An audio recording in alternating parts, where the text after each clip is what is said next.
So now that we have this historic performance at the Olympiad, how do you think as a nation we can build on it? How can you build on a goal? Hopefully win it again. But I think the positive thing is that lots of people enjoy that result, that they take notice of chess, so that we have more people following the game. And I hope especially that happens in the women's section. Okay. And what are you looking forward to the most in the second season of the Chess League? I think fixing what we didn't fix last time, finishing the job. It'd be great to qualify for the final, it'd be great to win it. And maybe just a bit more conscious of how difficult it is. But yes, it's nice to be in London. I know it'll be a great chess city, and I think the atmosphere will be fantastic. Thank you so much for your time. Hello everyone, and today we have Grandmaster Praveen Thipse over here with us. First of all, sir, what are your thoughts on India winning and clinching the double gold at the 45th Olympiad? Well, I think of a fantastic achievement, a dream come. Frankly speaking, when we started playing Olympiad, then getting a medal itself was a dream. And down the line, I think this is a large struggle of the Indian chess fraternity, the parents and the players mainly, and the support of the government, of course, gradually improved from unrecognized sport to C category and then B category, A category, and the coaching camps and the federation's efforts, particularly in the last 5 years. I think it's a combined effort of all that, but 99% it's a players' greatness and their parents, of course, sacrifices. And that a glimpse of that, I think, started in 2022. In 2022, I was probably, initially, I felt that we could win the medals because we had good seedings. But this time I was confident. And in one of my interviews to one of the newspapers, I said that I'll not be surprised if India team in the Open Olympiad scored 22 points. And off the record I had said that we don't actually need board 4. If you look at the score, if you remove the last board score, last board did very well, of course, they played very well, they were very strong players. But if you take the 11 rounds, without counting the last round, we still have, I think, 20 points. And the top 3 boards scored at least 2 points. Yes, absolutely dominating performance that we have had. Was there at any point in the tournament where, after a certain round where you were like very certain that we are going to be in the top finishers? I was very certain from the very beginning. And the only unhappy moment I had for the Open Olympiad was Prague's game against Soule. Wesley Soule played fantastic. Yes. It's just like Karpov, Kasparov, Anand or Carlsen playing the best game. I was surprised that Wesley Soule showed so much of. I mean, that's not Prague's fault rather. It's a fantastic game. Would be one of the best games. Would be the best game of the time. So that was sad, and even at that time, it was impossible. Yes, about women's day, I was a bit shaky. Frankly speaking, Humphrey's absence was being felt, and we lost 4 games on top board. And we went in a tie even on the after the penalty round. I was a bit worried about women, and I felt that one gold is what we are assured of, and probably 1 or 2 gold in women individually. Team 1 can't be sure about the gold. I was worried about the women, but men's no, from round 1. And how do you feel when not just the team goals, but we have also clinched 4 board goals? So, like from even if we compare from the last Olympiad, this was a big jump for us. So, how is that feeling in general? Yeah, in fact, I think only USSR had this, that everybody winning the gold. I mean, USSR had probably even bigger greater than that. But even China, when they won both the Olympiads in 2018, they hadn't won so many gold. I think only 1 or 2. But their 4 gold is fantastic, and the players are really very dedicated. And you can see, I think Vantika and Jigra probably have won last 2 games. So in order to win the gold, they may not have maintained that. They were leading. After 9, they were leading. But if they had made a draw and then round 10 or 11, we don't know. They may not have got it. And that's the greatness of it. That when you have something assured, you still have to go ahead and play as if you are going with an empty plate and trying to fill it. So they played with all that eagerness to play the best game and all the enthusiasm. They really showed great spirit when the team was not doing well, and they knew that if team has to win gold, I have to win, and I have to win side by side. I also win my gold. So that I think the struggle which Vantika and Divya faced in last 2 rounds. First board, second board were very uncertain. They did very well on the last day, but otherwise And they were always playing under the impression that we have to win these 2 games, otherwise we won't have the match won. So 2 out of 2 we do, and we hope that someone scores half or more than half. And that way they played. So I think a greater courage was required for Divya, particularly because she's only 18, and Vantika, than the men's team. The men's team was quite sure when Prag saw that something went wrong. Okay, Vidit was there to look after that. And of course, the other 2 were doing very well. Vidit also did very well. Prag also, in a way, 6 out of 10 was not a bad. Yes, absolutely. Harika was a bit disappointing, equal only after winning the last round. So that's where we really felt uncertain. But sometimes, I mean, all days are not equal. You have to accept the uncertainty element in sport. And Aronian or Carlson not doing well at Mahabalipuram as well as this. You can expect that. It's not always that the best player wins, and there wouldn't be tournaments. Do you feel the fact that a lot of these players who were a part of the B team in the 2022 Olympiad, when they had to fight for their country in this Olympiad, the experience came handy in pressure situations? Yes, I think 2022 was an eye-opener to all these players, but perhaps not to the selection process, because we went for the same selection. But Divya and Vantika expressed their desire to play for the A team way back in Mahabalipuram Olympiad. I'm sure you must have covered it, but they said, I would like to play in the next Olympiad, which means that we would play only one team. So naturally, they were trying to get, and they got into the team. And of course, it was fantastic. But they have been working very hard. See, including Vidit, who wasn't really working very hard before 2022, has really started working very hard. He changed his trainer, made his style more aggressive and attacking. And Prag and Gukesh and Arjun have always been playing very actively. Harikrishna was a bit not so active at international now at this age. And Hampi, Harika, probably they're not very active perhaps. But Vantika and Divya have replaced the above 30 players because they have been more dedicated for improvement of their game, trying to do better than yesterday. Not trying to do better than the player who is better than me. As long as I am doing better than myself yesterday, I am bound to overtake that player too. And that's the view they have shown, a very wise view, and hats off to all the players, and particularly the 2 girls. Yes. Which are struggling different mental challenges, in the sense the team not doing well and them doing well, but all of them. And Gukesh, of course, I think, frankly speaking, and I want to put it on the record that he will not stabilize before 2851. Before he crosses 2850, he will not lose a single winning. And the World Championship, mark my words, we will not see 12th game. We may see 11th game, or we may not see 11th game. 5 wins is what I'm expecting, 4 or 5 wins and no losses. I'm expecting from Gukesh. So those who are wanting to go to Singapore to watch, go in the earlier round, not in the last.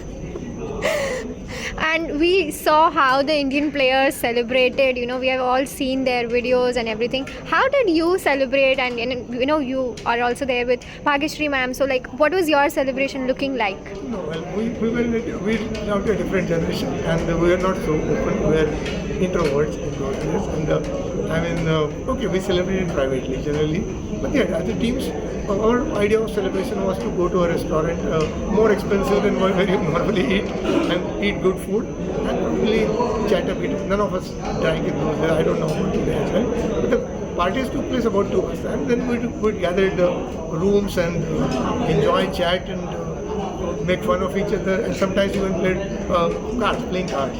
And sort of enjoyment. We spent the entire nights talking to each other, perhaps particularly gents. But okay, it wasn't like for the public, it was for our eyes only. Yes. And I would also like to ask you a couple of questions about the Global Chess League, where you are going to be the part of the Alpine Pipers this time. Alpine Energy Pipers. Yes. So how is it to have this kind of team structure that you have this time, where you have some top players with you? I think it was a challenge like last year also, because I was with a different team this time. I'm with a different team this time, and now we had retained Carlson and Pragnanan, but selecting the other 4 was also a big challenge.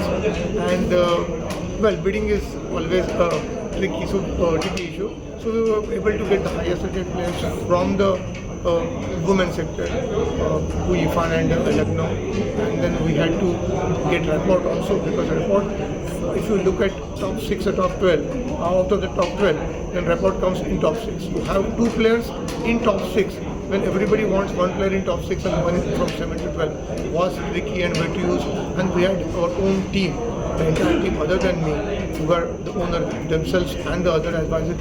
We took quick decisions. Whenever there was a bidding and we failed in the bidding, we just said, okay, this one, we can't leave it. And then we were, I think, able to outsmart other teams. It's the reason why we got highest rated team. But again, last time also we had highest rated team and SGL finals, second highest. I was in Yankees then, and we didn't finish the final, as Anand himself said. So the uncertainty element in sports has to be accepted, and otherwise, strange names wouldn't have won Wimbledon's or different events. Like I remember one of the finals, Steek and Courier. I had not heard those names, and Wimbledon final between Steek and Courier, and Courier won that. So I was watching it, but I thought, so uncertainty we have to accept. I'm going to be prepared to the uncertainty. The challenges before the team will be every day. My role will be basically to try to solve the challenges before the team rather than being happy with being the highest rated team. Okay, it's a great thing to be highest rated, but it's more important to play better than others, not to have a better rating. So that's what matters. It's more challenging because we are playing with 6 players from different countries, and the players who played against each other in the Olympiad are now going to be sitting next to each other, and to develop a bond between them is a challenge. So you can't really have a team spirit when you don't know them. Yes. So my I think interaction will be to try to connect them. They're great players, and try to understand their nature. If somebody is introvert, try to keep them themselves. It's a more challenging event than an Olympiad, being a captain of Olympiad, because in Olympiad they're all friends and they know each other, and here they are strangers to each other. They would have seen each other, they may not have spoken to each other. So a different type of event, a much more challenging event, where I think I will have a more challenging role than the captains and coaches of Olympiad. And exciting. Also, like, we all know the commercial and the fun aspect, also the networking aspect of having these very important chess leagues where we have players joining in from different countries. But how would you like to, sum it up the aspect where it helps the players to, be sharing the same space, the same room and the same team as the top players from other countries and other flags? How does that add to their journey as a player? Well, I think from the chess point of view, chess grows because we are taking it to different people, and that's a great work Tech Mahindra and which is doing. But from players' point of view, I think there is something like a style of a country as well. I mean, okay, today it's reduced a bit, but earlier it was like, okay, the Soviet players are going to be very positional, and the Britishers are going to be more technical and theoretically well prepared, and the Americans are going to be more tacticians and daring. There was a trend in those days, and to mix with such people and to interact with, particularly with Carlsen. If one could talk to Carlsen, I think it would be a great step for every player. Because I happened to watch one of his chess remarks, and to find the truth in that position, it needed me 4 hours in 2013. The interaction with Carlsen or interaction with other great players also, I mean, like Vishwan. So every player is going to get an opportunity to grow as a person, as a player. Because if you are exposing yourself to the legends, then you are going to learn a lot. Pass by remark made by Dr. Emmanuel Lasker made world number 2 David Bronstein find an oil. Dr. Lasker, 27 years world champion, made a passing comment about the position, and then Bronstein worked out that, and he made a combination 10 or 12 years later. So I think interaction with the legends is always something great, and I'm sure that all the players on the team will benefit by this. And at the moment, I'm looking only at my team and the benefit of my team. Yeah, absolutely. On best environment for my team. But yes, the players get great opportunities to learn from legends, something which they wouldn't have. And that happens only because of the league of this time, not Olympiad.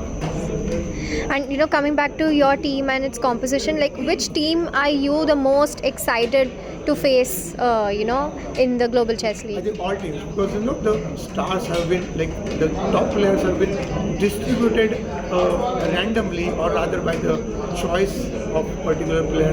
And say, for example, A liking a player and B liking another player is also a very interesting factor, because we as coaches and the people who were trying to bid, there was some time we felt this player may not be good, somebody felt this player is good, so we refrained from bidding high, and somebody else. So it's interesting to see, it's very exciting, and it's not necessary that my judgment is that what I respect. It's possible I look forward to a situation where my judgment turns out to be better than them, but even otherwise it's not impossible. I mean, Ramesh and the people who have interacted, trained Srinath.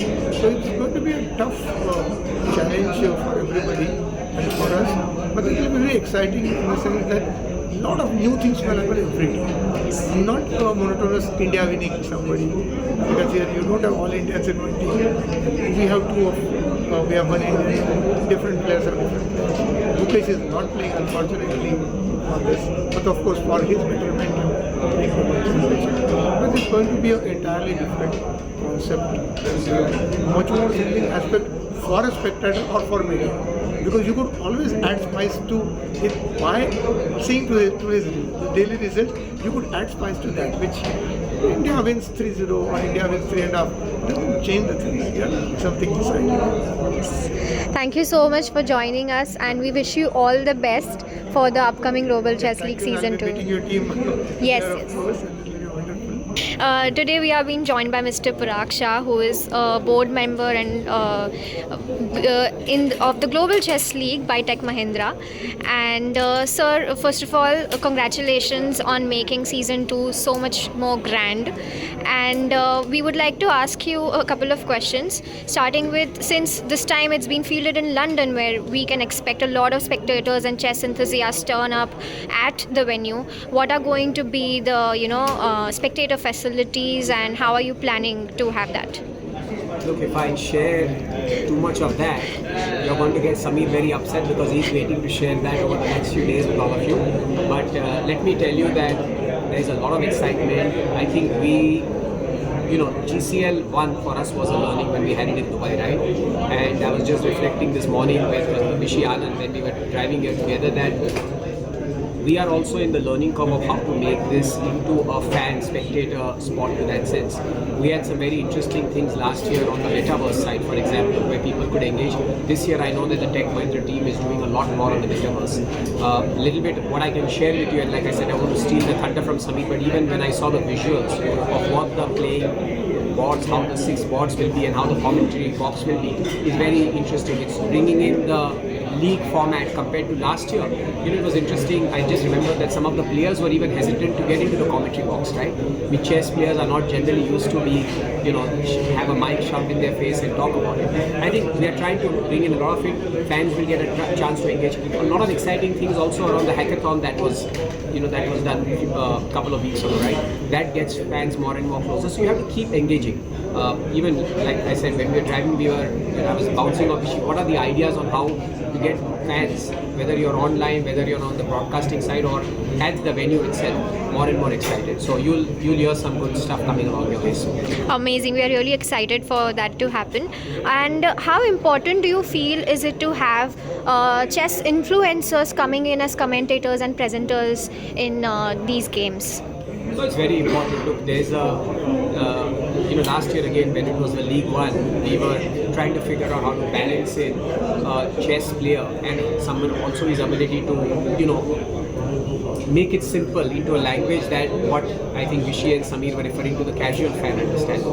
And that's the fine balance we have to do. I think the influencers, the chess players are an integral part of this. They are the ones who will help educate, talk about the sport.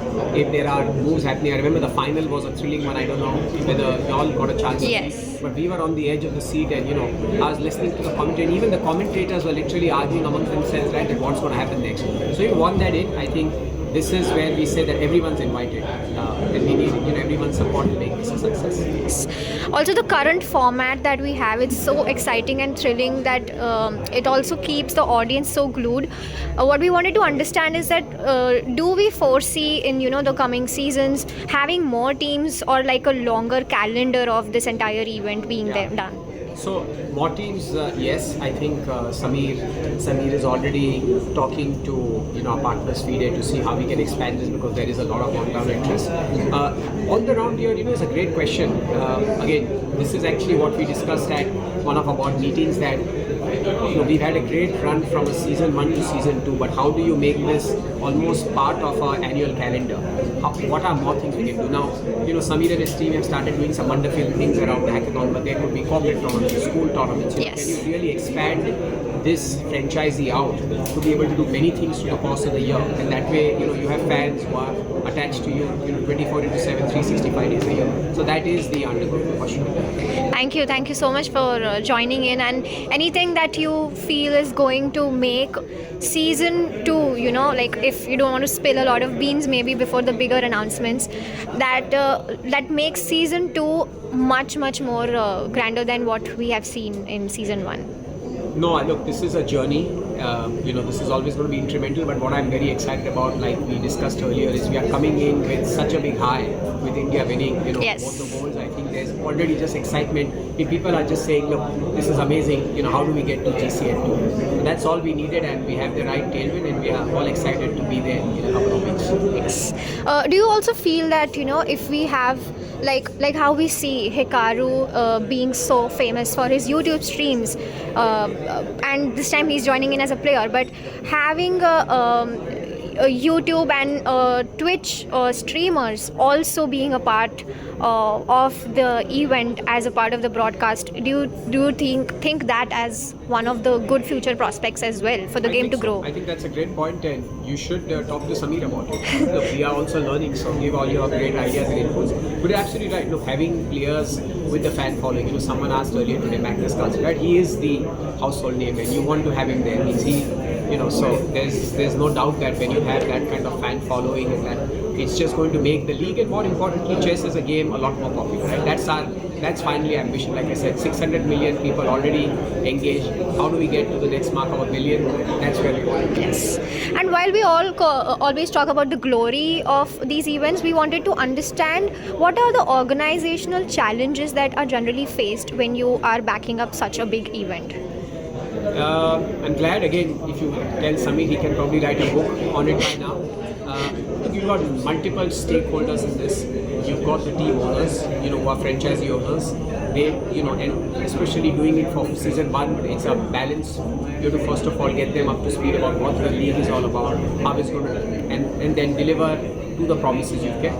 Then there are the players, right? They are coming in from all the world. Keep in mind that chess players are not used to this, if I were to say, noise around, right? And we are trying to bring this element of fun and excitement and entertainment and engagement. So it was a thing for the team, right? And having Vishy Anand as a mentor help, because when they see that he's ready to engage and have some fun, right? Then you might start feeling that even the players are. So different stakeholders, the broadcasters are a different community, the all online place. So I think many things stitched together. There's a lot of, if I were to say, background work happening, where long hours are being spent to deliver what you will see over the next couple of years. Yes. Thank you so much, and congratulations once again. We wish you all the best for season 2. Thank you so much. Look forward to connecting with you also. Yes.